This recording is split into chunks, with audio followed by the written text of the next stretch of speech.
Let's explain talking to Director Barry Owen. Nice to talk to you again, Barry. Yes, hello Gordon. Nice to get this opportunity to address yourself and the fans. We'll start today with the new stand. The builders, the contractors are back on site. The second pod's going up, and we're being told that 6 pods could be up before the fans are back. Yeah, it's going to be absolutely great, and I think the psychology of the first bit going up on Saturday lifted the fans, and I'm sure it lifted the players because they're not looking over to a blank space. At least they saw the start of it, and even this week, getting that roof elevation on has made a massive difference, I think. Do we really have the funding to complete it?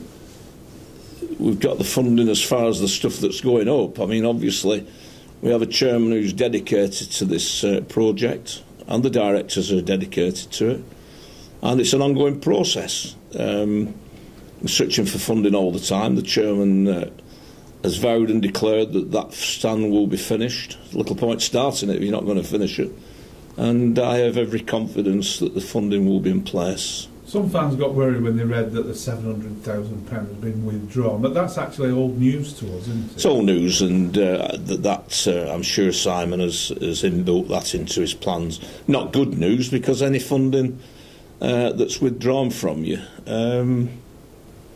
has got to be made up. So it's life, isn't it? You'll get hiccups along the way. People who indicated they'd go in the stand and pay some of the sponsorship will give backward, and you search elsewhere. But being Oldham and knowing how the chairman works and the knocks he's taken in the past, he'll bounce back up, and we'll get on with it. And the way that fans can help, one way, is through purchasing a season ticket. Yeah, I mean, there's a lot been made about the interview I did last week. I said I'd do an interview today, a warts and all interview, and tell it as it is. And as I said on last week's interview, this season ticket money goes a long way to providing some revenue for the workings of the football club. One of the things that I've noticed over 10 years in this club is the cash flow is the main issue.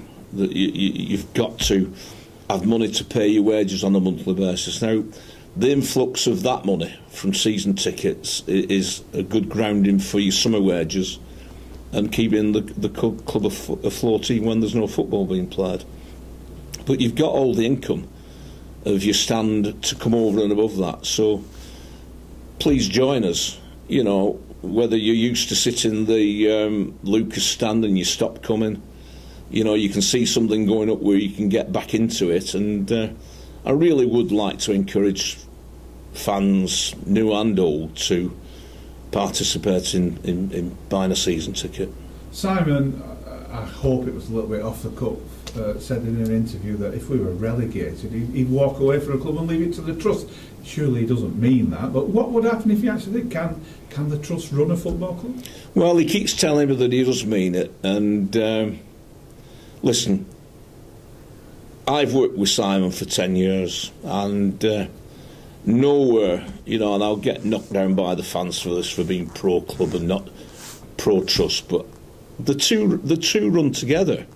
We all work for the good of the football club, and we all work with the fans' interest in mind. Now, Simon hurts and bleeds like everybody else, and if fans were to really know the truth of some of the things he's done, and here I am feathering his nest for him, but it's got to be said, there have been occasions that had he have not been running this club, that this club would have folded a long, long time ago. He's been there as the backstop with financial issues, cash flow issues, and he hurts and bleeds like everybody else when we lose. From a personal point of view, I know he treats it as a failure if we did get relegated, but I know equally at the same time that he loves the club, and I know he loves being involved in football generally. So I'd be the first at the door talking him into something, or talking him out of doing something like that. And when it comes to could the trust run it, well, from the point of view of administration, what Simon's done for me over that 10 years, he's given me a head to be very much involved in the running of this football club. And as you know, Gordon, I was involved in a big review of the club over the last 2 years, which meant we saved quite a lot of money, but it also had a purpose of letting me see how a football club runs, and generally that assists the trust generally. But I'm bound to say that trusts in football pose a massive problem. You've been here 10 years. Yeah. And well done in that, first and foremost. What one thing have you learnt in that 10 years? Well, again, it goes back to the same issue about trust in football. And I think what people have got to remember is that trusts aren't readily accepted in every club like we have been, that you've got private members, private owners of football clubs who do not readily accept that trust should be on board.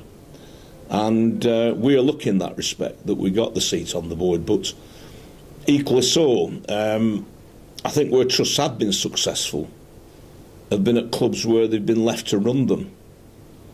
But you are really limited on a budget of not being able to, you only have to spend what comes in.